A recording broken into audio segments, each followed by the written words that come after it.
Hello comrades, today I'm doing a video on Kenya's finance bill. I've looked at this shit and it looks worrying what they've passed into law. But what I'm going to show you the finance bill contains is something I've been talking about in this past two videos about the economy. It's exactly what I've been saying. So quit yapping, let me get into it.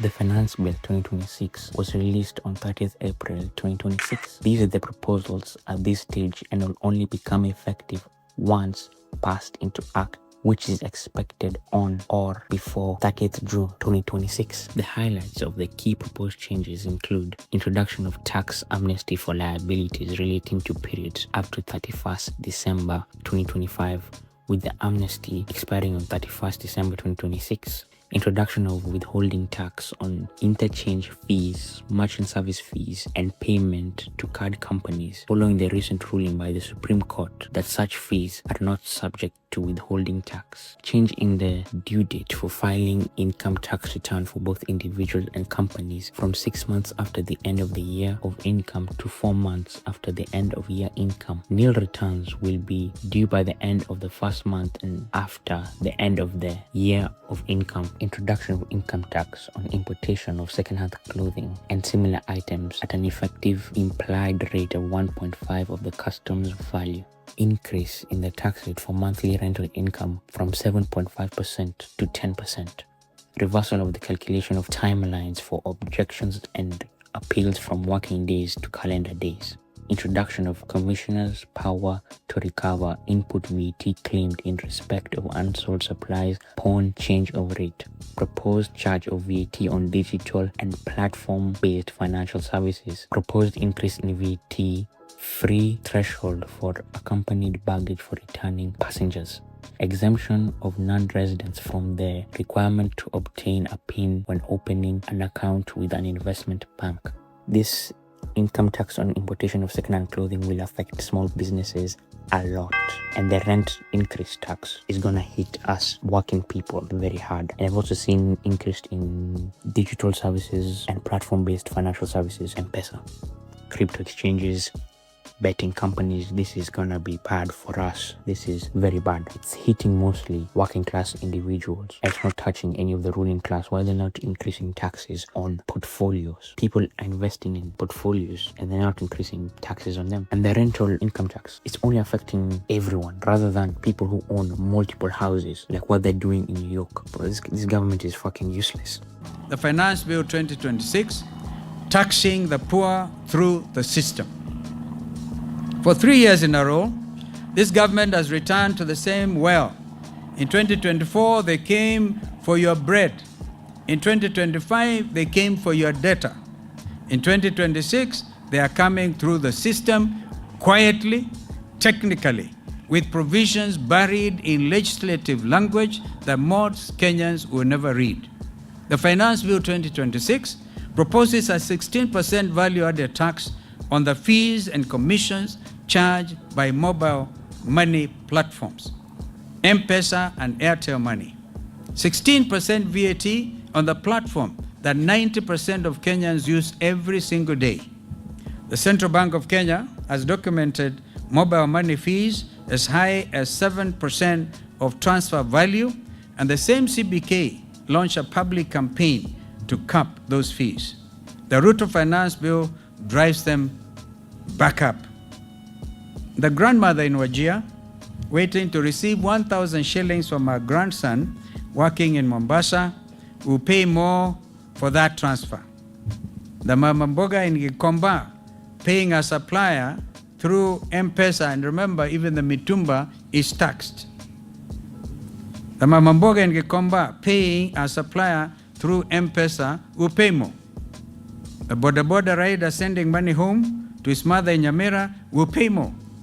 This Ruto regime has found a way to tax the poor even when they are not buying anything, and they are taxing the movement of money itself.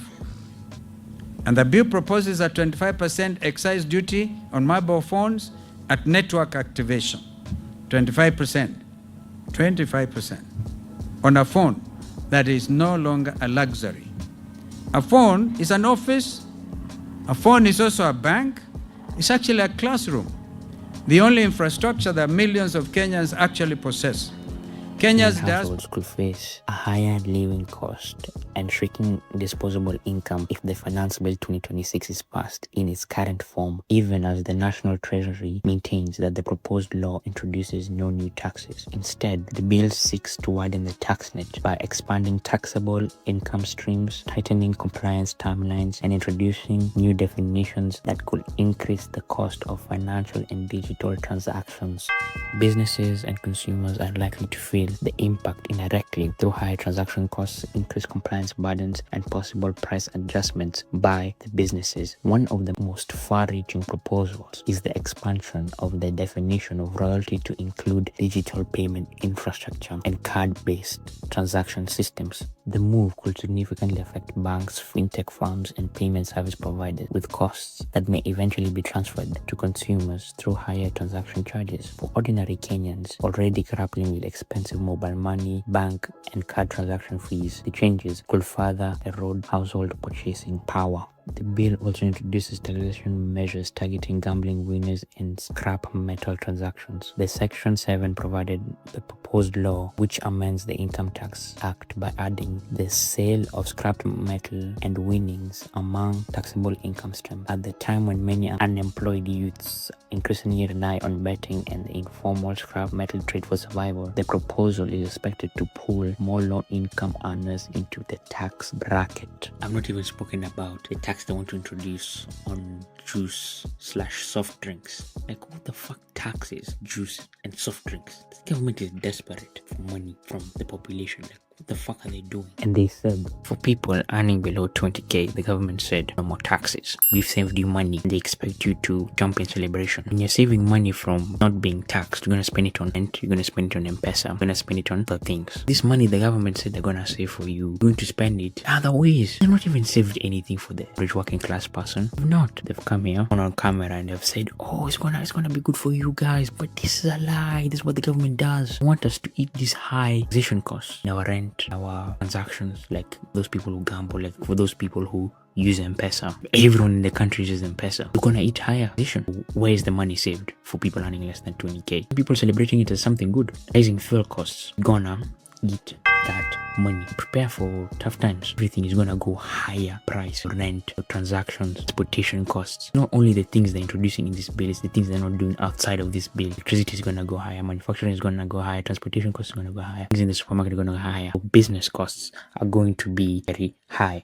Guy, I'm Kenny. Why I'm Kenny? Kama umelala amuka, amusha hata majirani. Mnakumbuka siku tumishi girls iliungua? It was on 29th May 2026. Mnakumbuka tukicomplain president na the government are not giving enough attention to that tragedy. Mnakumbuka? Guess where attention ya president wenyu ilikuwa? Guess. He was passing bills into laws. That day alipitisha bills 3. Now one of the bills inaitwa National Disaster Management Bill.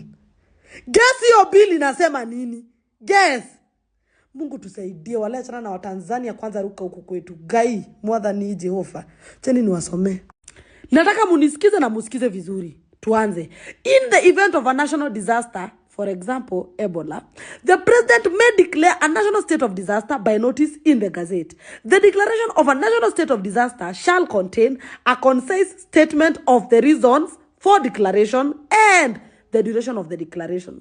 A national state of disaster declared under subsection 1 shall lapse on the date specified, may be terminated by the president at any time before the lapse of the period. Kumaanisha, kesho inaweza kuwa ni election, rais atoke leo sema state of emergency, after 1 week akuja sema state of emergency, done. Na bado, the notice might be extended by the president. Does the power belong to the people really? During the subsistence of a declaration of a national state of disaster, the president may make orders or issue directives concerning, twende the next page. Tunanzia B. The evacuation of temporary shelters of all or part of the population from the disaster-stricken or threatened area, if such action is necessary for preservation of life. Watu wananyuki? Ado ananyukie? Hey, The regulation of traffic to, from, or within. Guys, wake up. Wake up, Kenyans. God damn it. Why? Inchi yenyu inachukuliwa hivi mkiona. Have we just given the president veto powers? Does the power belong to the people really? Hey, one time.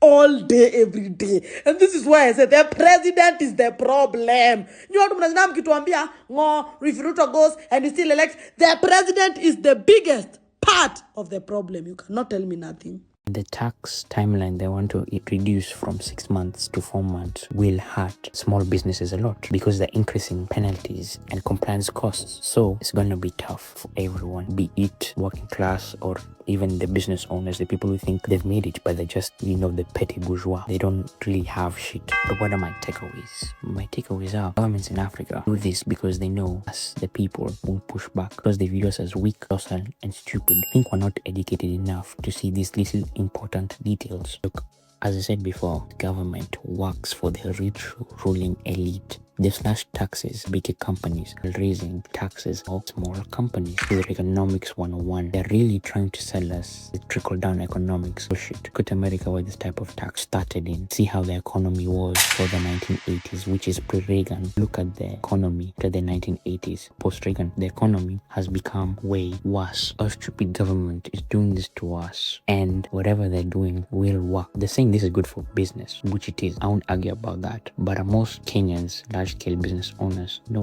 they aren't. So it's good for big business, but bad for the average Kenyan. The question is, who are these bums in parliament working for us, the average working Kenyan or the bourgeoisie? They work for us on paper. I know these bums in parliament work for the rich oligarchs, though behind the scenes. So, fuck the government and fuck anyone who is saying this bills is good, because it's gonna take away so much income. Like, life is going to become way more expensive. These taxes plus the oil crisis in Iran or the Strait of Hormuz, it is going to squeeze us two ways: high fuel prices and high taxes. We are truly cooked. Let me end on a positive note after ranting a little bit, but I'm angry, very angry. My fellow Kenyans, wherever you are, just know this: the parliament doesn't work for us or even any other members of the government. The power is in our hands to fix this mess and to change our country. United we stand, divided we fall. Don't believe in tribal politics. All of us are one. Only us together can build a better future for ourselves and the people that come after. So stop this stupid bullshit, the tribal politics that take us nowhere